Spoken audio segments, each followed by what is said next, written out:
በስመ አብ ወወልድ ወመንፈስ ቅዱስ አሃዱ አምላክ አሜን። እንኳን ለሶስተኛው የዐቢይ ጾም ሳምንት በሰላም በፍቅር በአንድነት በስምምነት አደረሳችሁ እግዚአብሔር ቤተሰቦች። እንግዲህ እንደሚታወቀው እንደ ቅዱስ ያሬድ ስያሜ ሶስተኛው ሳምንት ምኩራብ ተብሎ የሚጠራው ሳምንት ነው። ቅዱስ ያሬድ አባታችን በእያንዳንዱ ሳምንታት እንድናስበው እንድንሄድበት የሚፈልገውን መንፈስ ቅዱስ በገለጠለት መንገድ አስቀምጦልን ከክርስቶስ ጋር ህብረት የምናደርግበትን መንገድ የዘረጋልን ታላቅ ሊቅ ቅዱስ አባት ነው። እንግዲህ በኢትዮጵያ ኦርቶዶክስ ተዋሕዶ ቤተክርስቲያን ያሉት እያንዳንዱ አጽዋማት ያለ አጀንዳ የምንጾመው አጽዋማት የለንም። እያንዳንዱ አጽዋማት ግብ አላቸው። በተለይ ደግሞ የዐቢይ ጾም ለየት የሚያደርገው ምንድን ነው ሲባል አጽዋማቱ ብቻ አይደለም፣ እያንዳንዱ ሳምንታትም የራሳቸው የሆነ የስያሜያቸው አላቸው። እነዚህ ስያሞች ደግሞ ከህይወታችን ጋር እንዲገናኙ ከክርስቶስ ጋር ከሕማሙ ጋር ከትንሣኤው ጋር ህብረት እንድናደርግ የሚያደርጉ ናቸው።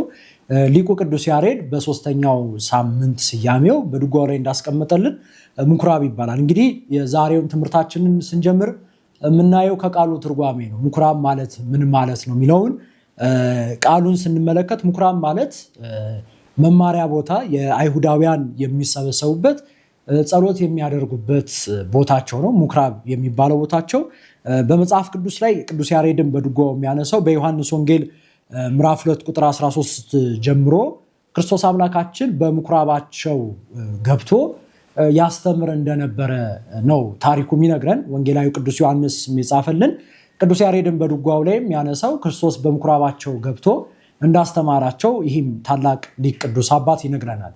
እንግዲህ የምኩራብን ጉዳይ ስናነሳ የተከናወነውን ክንዋኔ ነው መጀመሪያ ማንሳት ያለብን። ምንድነው የሆነው? ክርስቶስ አምላካችን ወደ ምኩራባቸው በሄደ ሰዓት ቅድም እንዳልነው የመጀመሪያ ትምህርት ነው ያስተማራቸው።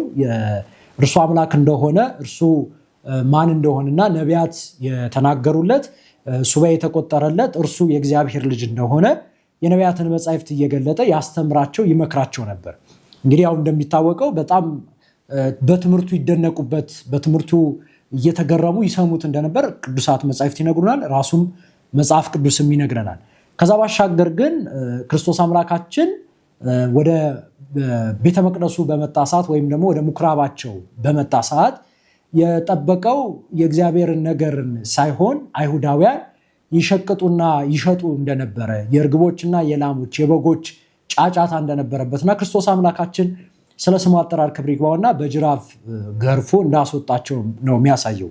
እንግዲህ ሁለቱን ነው እያየን የምንሄደው። እንግዲህ መጀመሪያው ትምህርት ነው። የትምህርት ጉዳይ ሲነሳ ክርስቶስ አምላካችን የነቢያትን መጻሕፍት ራሱ እየነገራቸው ነቢያት የተናገሩለት እርሱ እንደሆነ፣ አንዳንዶችን በጣም የሚደንቀው በግል ያስተምራቸው ነበር። እንደ አብነት ያህል ስንመለከት ኒቆዲሞስን በዮሐንስ ወንጌል ምዕራፍ 3 ስንመለከት በግል ነው ያስተማረው። ከዛ ውጭ ደግሞ ሳምራዊቷን ሴት ስንመለከት በዮሐንስ ወንጌል ምዕራፍ 4ም እሷን በግል ነቢያት የተናገሩለት መሲሁ እርሱ ክርስቶስ እንደሆነ በዮሐንስ ወንጌል ምዕራፍ 4 ላይ ተገልጦ እንደገለጠላትና እንዳስተማራት መጽሐፍ ቅዱስ ይነግረናል። የዮሐንስ ወንጌል ምዕራፍ 2 ላይ ደግሞ የነቢያትን መጻሕፍት ራሱ እየገለጠ ያስተምራቸውና ይነግራቸው ነበረ። ብዙዎች የክርስቶስን ማንነት በትክክል ባለማወቃቸው ብዙዎች ስተዋል። ለዚህ ነው ብርሃነ ዓለም ቅዱስ ጳውሎስ ሲናገር በቆሮንቶስ ክታቡ ላይ ቢያውቁስ ኑሮ የክብርን ጌታ ባልሰቀሉት ነበር ይላል። ዛሬ በኢትዮጵያ ኦርቶዶክስ ተዋሕዶ ቤተክርስቲያን ላይ ለመነሳት የሚፈልጉ በጣም ብዙ ሰዎች አሉ። ክርስቶስን ቤተክርስቲያኒቷ እንዴት አድርጋ እንደምትሰብክ ባለመረዳታቸው በጣም የወደቁና የወደሙ ሰዎች አሉ። አንዳንዴ እንደው በሰሞኑ የምንሰማቸው ጉዳዮች አሉ። አንዳንድ ሰው ምን ይላል? አይ እኔ ኢየሱስ ስላልኩ ነው ከቤተክርስቲያን የተገለልኩት ብለው ቤተክርስቲያኒቷ ኢየሱስ ክርስቶስን እንደማታውቅ አድርገው ለመክሰስ የሚሞክሩ በጣም ብዙ ከሳሾች አሏት ቤተክርስቲያኒቷ። እውነታው ግን እንደሱ አይደለም። በቅዳሴዋ ገብተን ብንመለከተው ቅዳሴ ጊዜ ላይ እንዲህ ይላል፣ ከኢየሱስ ትእዛዝ ውጭ የሆነ ይወገድ ይላል። ቤተክርስቲያኒቷ የምትለየው፣ የምታወግዘው፣ የምታስወግደው ማንን ነው ሲባል ኢየሱስ ክርስቶስ ካስተማረው፣ ኢየሱስ ክርስቶስ ካዘዘው ትምህርት ውጭ የሆነውን የትኛውንም ሰው ትለያለች። ምክንያቱም አካሏ፣ ራሷ፣ ባለቤቷ፣ መስራቿ መድኃኔዓለም ኢየሱስ ክርስቶስ ስለሆነ ከክርስቶስ ጋር ህብረት ከሌለው ጋር ቤተክርስቲያኒቷ ከምንም ጋር ህብረት ልታደርግ አትችልም። ለዚህ ነው ብርሃነ ዓለም ቅዱስ ጳውሎስ ቤልሆር ከክርስቶስ ጋር ምን ህብረት አለው ይላል? የሚያምን ከማያምን ጋር ምን ህብረት አለው ይላል? እና እንደው ምዕመናን በጣም ልብ ማለት ያለብን አንዳንድ ሰዎች ከቤተክርስቲያን ተለይተን ነው የወጣ ነው ኢየሱስ ስላልን ነው ብለው የሚሉት ክስ ስህተት እንደሆነ ኢየሱስ ስላሉ ሳይሆን የወጡት ከኢየሱስ ትእዛዝ ውጪ ስለሆነ ነው የወጡት። እና ቅዳሴ ጊዜ የሚነግረን ከኢየሱስ ትእዛዝ ውጪ የሆነ ይወገዝ ወይም ይወገድ ይላል ዲያቆኑ በቅዳሴው። የኢየሱስ ክርስቶስ ትእዛዝ ስጋውን እንድንበላ ደሙን እንድንጠጣ፣ የኢየሱስ ክርስቶስ ትእዛዝ በንስሐ እንድንመላለስ፣ የኢየሱስ ክርስቶስ ትእዛዝ በእርሱ በአባቱና በመንፈስ ቅዱስ እንድናምን፣ የኢየሱስ ክርስቶስ ትእዛዝ ምንድነው ቢባል በምግባር በሃይማኖት እንድንጸና፣ የኢየሱስ ክርስቶስ ትእዛዝ ምንድነው ቢባል የሐዋርያት ሥራ ምዕራፍ 10 ቁጥር 41 ላይ ፈራጅ እንደሆነ እንድንሰብክ እንድናስተምር ነው። እንዲሁም የኢየሱስ ክርስቶስ ትእዛዝ ምንድነው ሲባል እርሱ ያከበራቸውን፣ እርሱ የመረጣቸውን፣ እርሱ ያጸደቃቸውን ቅዱሳንን እንድንቀበል፣ በአማላጅነታቸው እንድንተማመን፣ በስማቸው እንድንዘክር፣ እነሱን እንድንቀበላቸው፣ እነሱን ከተቀበልን ደግሞ ዋጋቸውን እንደማናጣ ራሱ ኢየሱስ አስተምሮናል ማለት ነውና ክብር ይግባውና አምላካችን ኢየሱስ ክርስቶስ በማቴዎስ ወንጌል ምዕራፍ 10 ቁጥር 41 ላይ ይህንን አሁን ያለውን ይናገራል ማለት ነው። ስለሆነ አንዳንድ ሰዎች ከቤተክርስቲያኒቷ ምኩራብ ወይም መቅደስ የተለዩት ኢየሱስን ብለው ስለተናገሩ ሳይሆን ከኢየሱስ ትእዛዝ ውጪ ስለሆኑ ክርስቶስ ካስተማረው ትምህርት ውጪ ስላስተማሩ አባቶቻችን ቅዱሳን ሊቃውንት ቀደምት አበው ካስተማሩት ትምህርት ስለወጡ ከዚህ የወጣ ሁሉ የተለየ ነው። ይህንን የተናገረው ራሱ ቅዱስ ጳውሎስ ነው። እኛ ከሰበክንላችሁ ስብከት ውጪ ማንም ቢሆን የሰማይ መልአክ እንኳን ቢሆን የተወገዘ ይሁን ብሎ ቅዱስ ጳውሎስ ይናገራልና ቤተክርስቲያኒቷ አዲስ ወንጌል የላትም፣ ቤተክርስቲያኒቷ አዲስ ጌታ የላትም፣ ቤተክርስቲያኒቷ አዲስ የምታመጣው ትምህርት የላትም። እና ይህንን በጣም ልብ ማለት ያስፈልጋል የምኩራብን ጉዳይ ስናነሳ። ስለሆነ ከአባቶቻችን ከቅዱሳን አባቶቻችን ሐዋርያት የተማርነውን ትምህርት ከራሱ ከባለቤቱ ከጌታችን ከፈጣሪያችን ከመድኃኒታችን ከኢየሱስ ክርስቶስ የተቀበልነውን ሕይወትና ትምህርት በነቢያትና በሐዋርያት መሰረት ላይ ታንጸን እናስተምራለን፣ እንሰብካለን፣ እንኖራለን ማለት ነው። እና አንደኛው ትምህርት ያስተማረበት ነው ምኩራብን ስናነሳ እሱ ነው። ሁለተኛው ያው ከዚህም ቀደም አንስተኗል፣ ሰዎች ከትምህርት በኋላ አንጾት ነው መንጻት ነው ያለባቸው፣ የእግዚአብሔር ቃል እንደሚያነጻቸው ነው። ክርስቶስ አምላካችን እናስታውስ እንደነበር በምኩራባቸው በገባ ሰዓት ያደርጉት የነበረው የጸሎት ቤት የነበረውን የእግዚአብሔርን ቤት የወንበዴዎች መሸሸጊያ ቤት ሆኖ ነው የጠበቀው። ወዲያውኑ ክርስቶስ አምላካችን ጅራፉን አንስቶ እንዳነጻው ቤተ መቅደሱን አንጾት እንዳደረገለት ያሳየናል። ሊቃውንቱ በጣም በብዙ ይተረጉሙታል። አንደኛው ጥልቅ የሆነን ምስጢራዊ ትርጓሜ ስንመለከተው የላምና የጊደር መስዋዕት ከዚህ በኋላ በቤተ መቅደሱ አይኖርም። ዘላለማዊ መስዋዕት የከበረው የጌታችን የአምላካችን የኢየሱስ ክርስቶስ ስጋና ደሙ እንደሆነ ለማጠየቅ የኦሪት መስዋዕት እንዳለፈ የኦሪት መስዋዕት አልፎ የዘላለማዊ መስዋዕት ሆነው የአዲስ ኪዳን መስዋዕት የከበረው የጌታችን የመድኃኒታችን የኢየሱስ ክርስቶስ ስጋና ደሙ እንደተተካ ለማጠየቅ ክርስቶስ አምላካችን አንጾተ ቤተ መቅደስ አድርጓል ይላሉ ሊቃውንት ሲያስተምሩ። ከዛ ውጭ ግን አንጾተ ቤተ መቅደስ የሚለውን ጉዳይ ስንመለከት ወደ ህይወት ነው የሚመጣው። እንግዲህ ቤተ መቅደስ ሲባል እንደኛ ቤተክርስቲያን አስተምሮ ቤተክርስቲያን ብለን ስናስብ፣ ቤተ መቅደስ ብለን ስናስብ በሶስት ይተረጎማል። አንደኛው ራሱ ክርስቲያኑ አንዱ ግለሰብ የእግዚአብሔር ማደሪያ ስለሆነ ቤተ መቅደስ ተብሎ ይናገራል። ብርሃነ ዓለም ቅዱስ ጳውሎስ በረከቱ ይደርብና እንዲህ ይለናል፣ የእግዚአብሔር ቤተ መቅደስ መሆናችሁን አታውቁም? ምን ይላል በአንደኛ ቆሮንቶስ መልእክቱ ላይ። ስለዚህም በስጋችሁ አለ ቅዱስ ጳውሎስ እግዚአብሔርን አክብሩት ይላልና ሰዎች የእግዚአብሔር ቤተ መቅደስ መሆናቸውን በጣም ልብ ማለት አለብን። ሁለተኛ ደግሞ የክርስቲያኖች ስብስብ ቤተክርስቲያን ተብሎ ይጠራል። በክርስቲያኖች ስብስብ መካከል ውንብድና አያስፈልግም። የእግዚአብሔር ሐሳብ ያልሆነ መልካም ያልሆኑ ነገሮችን ማስወገድ እንደሚገባ ሊያስተምረን ነው። ሶስተኛው ደግሞ ሕንፃ ቤተ ክርስቲያኑ ቤተ መቅደስ ውስጥ ያለውን አገልግሎት የተመለከተ ነው። እንግዲህ እነዚህን አንድ በአንድ እንመለከታቸዋለን። የመጀመሪያው ከክርስቲያኑ ሰውነት ነው የምንጀምረው። ብርሃነ ዓለም ቅዱስ ጳውሎስ በሮሜ መልእክቱ ምዕራፍ 2 ላይ በልባችሁ መታደስ ታደሱ እንጂ ይህንን ዓለም ከቶ አትምሰሉ ይላል። ሰዎች ልባቸው ዓለምን መምሰል የለበትም። በጣም እዚህ ጋር ምኩራብን ስናስብ ያው የትምህርት ጊዜ ስለሆነ በጣም ሰው የእግዚአብሔር ቤተ መቅደስ መሆኑን ሲያምን አንድ ነገር እንዲመልስ ሊቃውንት ይፈልጋሉ። ከዓለም ነው በዓለም ነው የሚለውን ነው። ሰዎች ከዓለም ከሆኑ የእግዚአብሔር ሊሆኑ አይችሉም። በዓለም ከሆኑ ግን የእግዚአብሔር ናቸው። ለምን ካለን ብርሃነ ዓለም ቅዱስ ጳውሎስ በዋጋ ተገዝታችኋልና የራሳችሁ አይደላችሁም ብሎ ይናገራል። እኛ ራሱ የኛ አይደለንም። ራሱ ቅዱስ ጳውሎስም ሲናገር እኔ አይደለሁም ይላል ቅዱስ ጳውሎስ። ሰውነታችን የያዝነው ሰውነት ዋጋ የተከፈለበት አምላካችን ክርስቶስ የከበረውን ደሙን አፍስሶ ቅዱስ ስጋውን ቆርሶ የሰው ልጆችን ያዳነበት የዋጀበት ነው። ስለሆነ የኛ ሰውነት የክርስቲያኖች ሰውነት የኛ አይደለም፣ በዋጋ የተገዛ ውድ የሆነ ሰውነት ነው ያለን እና በምኩራብ ላይ አንጾታ ያደረገ ማለት አለንጋውን ጅራፉን አነሳ ማለት ያነሳው ጅራፍ የፍቅር ጅራፍ ነው። በትንቢተ ሆሴዕ ላይ እናነብ ከሆነ እግዚአብሔር ይሰብረናልም ይጠግነናል ይላል። ዕብራውያን መልእክቱ ላይ ቅዱስ ጳውሎስ በጣም በድንቅ በሆነ መልኩ ምን ይላል? ከቅድስናው እንድንካፈል ለጥቅማችን ይቀጣናል ይላል። የማይቀጣ ቢኖር ዲቃላ ነው ይላል ቅዱስ ጳውሎስ። ቃል በቃል መጽሐፍ ቅዱስ አባት ልጁን እንደሚቀጣ እግዚአብሔርም ልጆቹን ይቀጣል ይላል። የማይቀጣ ልጅ ቢኖር ዲቃላ ማለት አባቱ ያልሆነው ሰው ማለት ነው። ብርሃነ ዓለም ቅዱስ ጳውሎስ ዕብራውያን ላይ ይናገራል። ስለሆነ እግዚአብሔር እኛን ለምን ይቀጣናል ሲባል እዛው መስመር ላይ ዕብራውያን ላይ በተናገረበት አውዱ ላይ ከቅድስናው እንድንካፈል እግዚአብሔር ይቀጣናል ይላል እና ቅዱስ ጳውሎስ ሆሴዕም የተናገረው ተመሳሳይ ነው። ይሰብረናል፣ ከዛ ይጠግነናል ነው። ይቀጣናል፣ ከዛ ያርመናል ነው። እግዚአብሔር ሲቀጣን ሊያሳምመን አይደለም። እግዚአብሔር ሲያርመን ሊተወን አይደለም። እግዚአብሔር በሆነ መከራ ውስጥ እንድናልፍ ሲፈቅድ በመከራ ውስጥ እንድንቆይበትና እንድንወድቅበት እኛ ላይ ደግሞ መከራ ለማድረስ ፈልጎ አይደለም።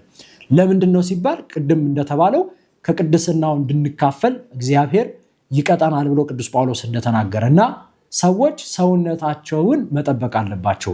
እንዴት ነው ሲባል የቅዱስ አትናቴዎስ አንድ ትምህርት አለ። አንድ ቤተመንግስት ወይም አንድ ቤተ መቅደስ በኦሪቱ ጊዜ ይሰራ የነበረው 5 በሮች አሉ ይላል ቅዱስ አትናቴዎስ ሲያስተምር።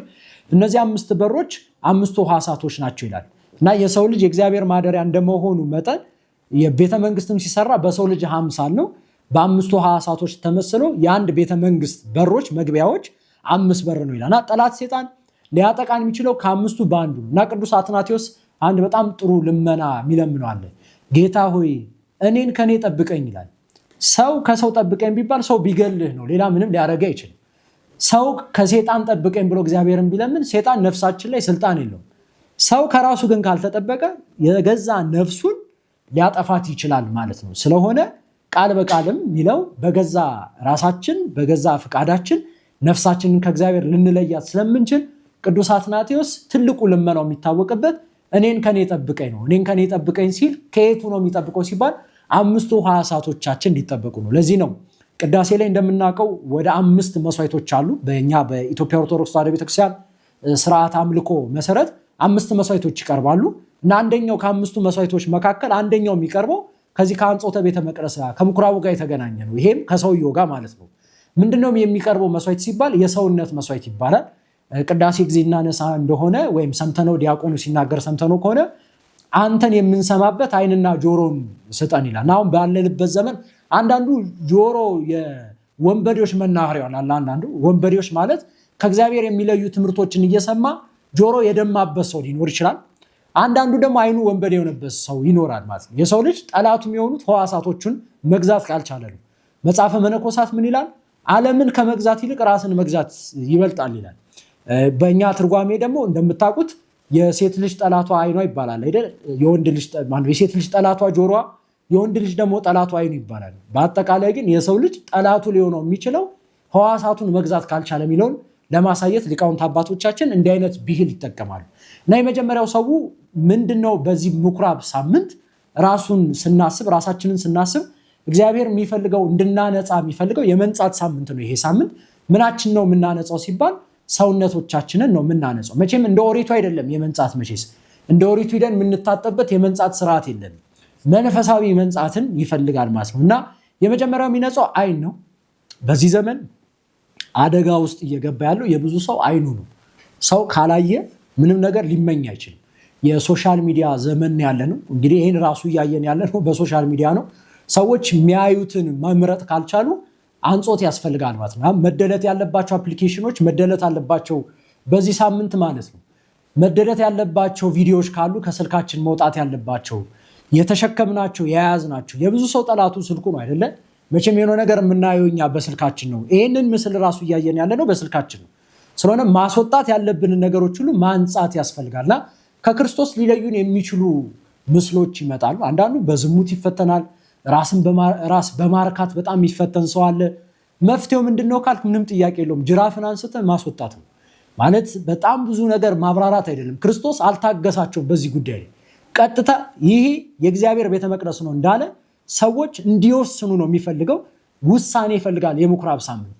ቤተ መቅደሱን ማንጻት ስለሆነ አይኖቻችን እንዲነጹ፣ እጆቻችን የሚዳብሱትን ተመልከቷቸው። አንዳንዴ ራሳችንን እኮ አይደለ ጽፈን ጎልጉለን የምናወጣቸው እኮ በገዛ እጃችን ነው። እና ካህኑ ታስታውሱ እንደነበር እጁን ይናጻል እናስታውስ እንደነበር ቅዳሴ ላይ። እና በእኛ ቤተክርስቲያን ስርዓት እጆቻችን የሚዳብሱት ማን ነው?